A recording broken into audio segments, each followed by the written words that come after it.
Hey, what is going on, guys? It's Johnny and welcome to another Genshin Impact video. In today's video, we'll be recapping the version 2.4 livestream. The goal of this video is to capture the essence and important information from the livestream to relay back to you guys, the players. Because the live streams are usually an hour long and there might have been some things that we might have missed. So it's always nice to have a recap. Before we do jump into it, guys, I just want to wish you guys a happy holidays. Because of the holidays and family, it's going to be a little slow until after the New Year's. But after the New Year's, we're going full speed ahead with lots of amazing content. Make sure you guys enjoy the time off with your family and stay safe. Now, without any further ado, let's jump right into it. First, version 2.4 is going to be called Fleeting Colors in Flight, which will introduce a new Archon quest, The Crane Returns on the Wind. The quest is about reconstruction of the Jade Chamber after Ningguang dropped the Ano Sile, Overlord of the Vortex. And as you might have guessed, we have new characters coming, starting with Shenhei, a student of Cloud Retainer. Now, she isn't to be mistaken as an Adeptus. She spends most of her time in isolation on top of Liwere's mountains and has affiliation with the Adepti, but is still human, and much like Chongyun, is immortal from a family of exorcists. She won over the Adepti and learned the Adepti arts because of her intelligence. Nice! Now we know a bit of her backstory, but what's her role and playstyle going to be like? Shenhei is going to be a Cairo support character who wields a spear as her weapon. She can summon a clone to fight alongside her, and she's able to boost the damage of Cairo teammates. Her elemental skill, Spring Spirit Summoning, has a press and hold activation, but regardless of which of the two you do, it will grant nearby party members with the Icy Quill effect. Characters under this effect that deal Cairo damage using normal, charged, and plunging attacks, elemental skills, and elemental bursts, basically any form of damage at all, will have the damage increase based on Shenhei's current attack.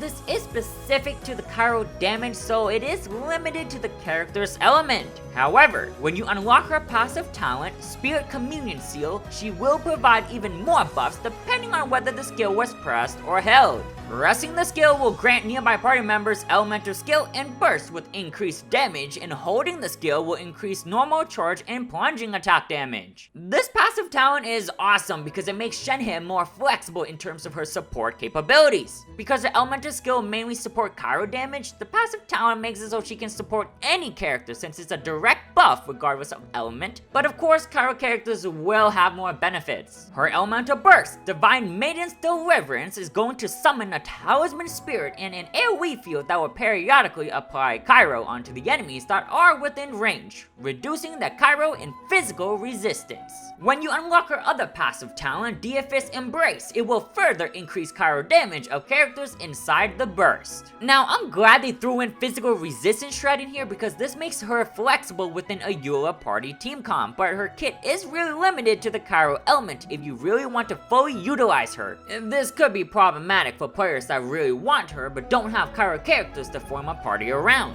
But again, one of her passive talent buffs characters regardless of element, so at least she has some form of buff that isn't limited. And then lastly, her exploration talent is Precise Comings and Goings, which will increase your rewards when she's dispatched on Liyue for 20 hours. Shenhei is going to be a killer support, especially for the Cairo element. If you have a Cairo DPS like Ayaka and Ganyu, or even Eula because of the physical resistance down from her burst, then she'll boost those characters to deal even more damage, and those characters already hit hard in terms of damage. Now, we'll have to wait to see what her multipliers are going to be like to make any final conclusion though.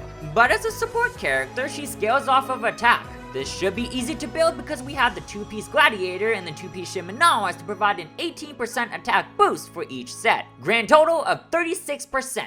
That's a lot of attack, and imagine running attack Sands, Goblet, and Circlet. Oh my holy Archon! Next new character to make her debut is Yunjin! Yunjin is an opera singer that both playwrites and sings. She's also the director of the Yunhan Opera Troupe that often performs at the Heiyou Tea House. a very talented individual, but how does a performer like Yunjin do in terms of combat? Much like Shenhei, she's actually going to be a support character with the spear as her weapon. She wields the Geo element and able to increase the normal attacks of party members. Her elemental skill, Opening Flourish, can be charged up by pressing the ability. Once released, she will swing her polearm and unleash the charged energy. While charging, she also gets a handy shield around herself to keep herself sustained. The charging has a level 1 and level 2 depending on how long you hold the ability for, but one of her passive talent, True to Oneself, makes it so she will automatically unleash her elemental skill at level 2 when she's attacked at the right moment. This is pretty cool and will reward players that time this ability correctly, similar to Beidou. For her elemental burst, Cliff Breaker's Banner, she will deal AoE geo damage and provide all nearby party members with the Flying Cloud Flag Formation effect. Characters under this effect will deal increased normal attack damage based on Yunjin's current defense. This is crazy because we're getting 2 support characters where one scales off of attack and the other scales off of defense. But what's great is that both characters can literally work with Eula! Whoop whoop whoop whoop! As a character though, Yunjin will excel with a diverse elemental party. Her passive talent, Breaking Conventions, will further increase normal attack damage bonus from her elemental burst when the party has different elements. This is great if you need to increase your normal attack damage, but it can be limiting when organizing parties. So just something to consider. Now finally, for her last passive talent, it's Perfect Cooking, which has a chance to double the product. Overall, both characters look amazing, but I can see some concerns about limitations that both characters might have. For Shenhei, if you want to fully utilize her, you'll want to generally have her around a Cairo-focused team, while Yunjin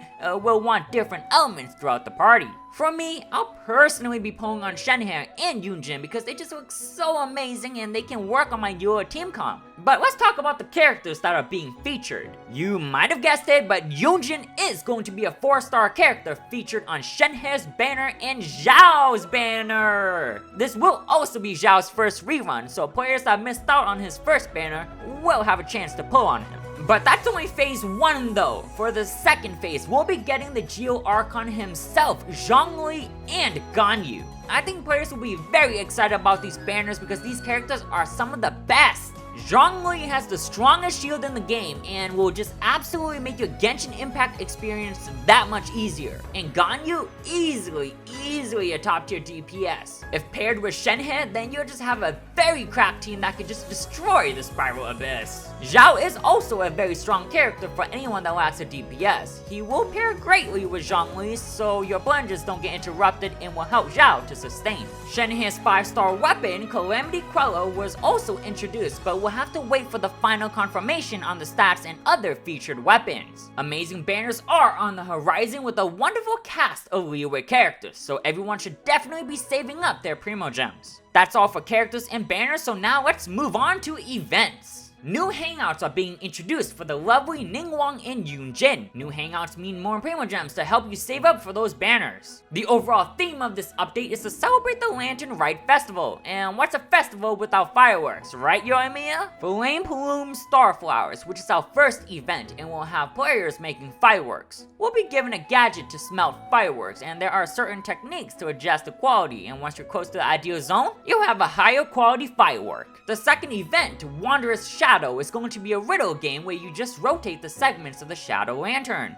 Well, once you complete the image, you'll be able to solve the lantern riddle. Both events sounds interesting, and we'll definitely have to experience it for ourselves to see how it's played. But next up is the Great Gathering, and as the name suggests, you'll be gathering materials in 3 different ways that were scattered when the Jade Chamber fell. First method is on board the Wave Rider. Looks like you have to defeat some enemies across the vast ocean waters, and the second method is on shore near camps of the treasure hoarders. These treasure hoarders are enhanced, but there are fireworks nearby that you can use and throw at the enemies to remove this buff. And then finally the third method, which is actually on board the Wave Ride again, but this time you're going to intercept the transport from the treasure hoarders before it reaches the final destination. Similar to the commission quest that we already have, except this is on water. And finally the last challenge of the Lantern Rite is Oceanic Defenders, and will introduce a new giant boss. This boss looks both insane and challenging, and is something that players will most likely be excited for. I wonder if this is gonna be like a limited time boss fight or if he's actually here to stay, but we'll just have to wait and find out. Prosperous Partnerships, which allows players to choose one 4-star leeway character to join your party, makes a return. The cast is pretty much similar to Last Lantern, right? But of course with new leeway characters, and if you look closely, even Yunjin is included. So for players that want her but don't want to pull on the banners, well, now you have a free way to do so. This is very generous from miHoYo and a great method for players to get new characters. But wait, don't get too excited because finally we get our second sets of outfits in the game featuring Ningguang and Keqing. And holy Archon, do they look fantastic. And what's even better is that Ningguang's outfit is going to be for free. All players have to do is participate in the Lantern Rite and then you'll be able to obtain it. Free of charge, free!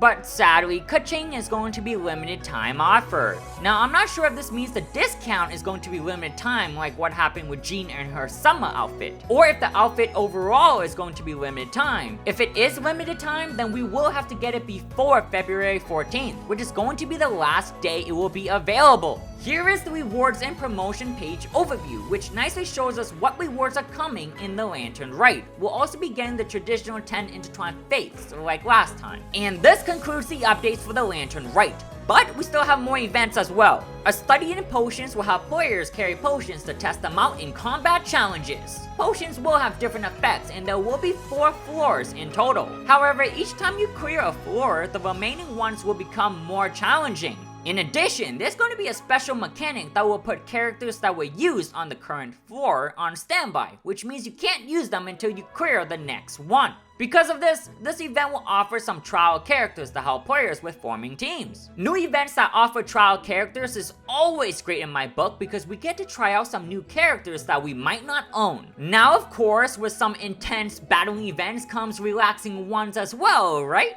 In 8 locales over mountains and seas, players will be able to explore with a new friend from Inazuma. Because our new friend never set foot in Liyue or Mondstadt, players are going to take it to different places and can earn rewards in the process. A relaxing event that doesn't seem too stressful or difficult. The popular and community fan favorite Wind Trace is making a return stronger than ever before with Hide and Seek because new maps are also being added. So make sure to grab your friends and have a grand time in this event. It goes without saying, but there is a lot of new events on the horizons, but at the same time, players will be excited to know that there's a new island to explore right below Watatsumi Island, called Enkanomiya. This island sadly sunk into the abyss below Inazuma due to past events, but the civilizations never gave up hope and was guided by the Serpent God. Because of its lack of exposure to natural light, there is no cycle between day and night, but there is a feature added in this location that will allow players to change manually between day and night. There are puzzles across this new area and the key to solving them is through day and nighttime, so this will definitely take some time to explore as players will have to switch between day and night, especially since there's going to be new enemies introduced as well. Baptismal Bishop. When the Baptismal Bishop manages to attack its target, it will drain the target's energy, and the less energy that the target has, it will deal more damage. These enemies will also appear as bosses and will fight together. They can do a joint attack to unleash powerful attacks, so be ready to have some shielders and healers. Of course, the Abyss would be here as well, and the Abyss? But you'll find that the Abyss Herald and Lectors are here as well. However, there will be a new type of Abyss Lector who wields the Pyro element. This one definitely seems deadlier and will probably have its own mechanic, but I kind of wish it was kind of a new type of Abyss enemy instead of a Lector. It would have been cool to have a new Abyss enemy per element, but that's just an idea of mine. But regardless, this Lector definitely seems like he'll deal a bunch of damage if its attack connects, so stay on guard when exploring. And then lastly guys, here are the system optimizations that are coming with version 2.4. These optimizations will make the everyday Genshin Impact experience that much better and something to always look forward to. With 2022 right around the corner, there are certain optimizations and changes to the game that I hope to see, so fingers crossed it'll happen. But with that, lots of amazing updates and events are coming in version 2.4. I'm super excited, especially since I'll be pulling on the banners. I've been saving a lot of Primo Gems and have not pulled in a while, so we're definitely ready. Let me know what you guys think about version 2.4 and this year's Lantern Raid. What are you most excited for and why? I'm curious to know what you guys think, so do tell in the comments section below. Alrighty guys, thank you so much for tuning in. If you did enjoy the video, be sure to smash that like and subscribe button. Don't forget also turn on the notification bell so you don't miss out on any newly released videos. I've been Johnny D, and until next time, I'll catch you guys in the next one. Transfiguration. Do your master's bidding.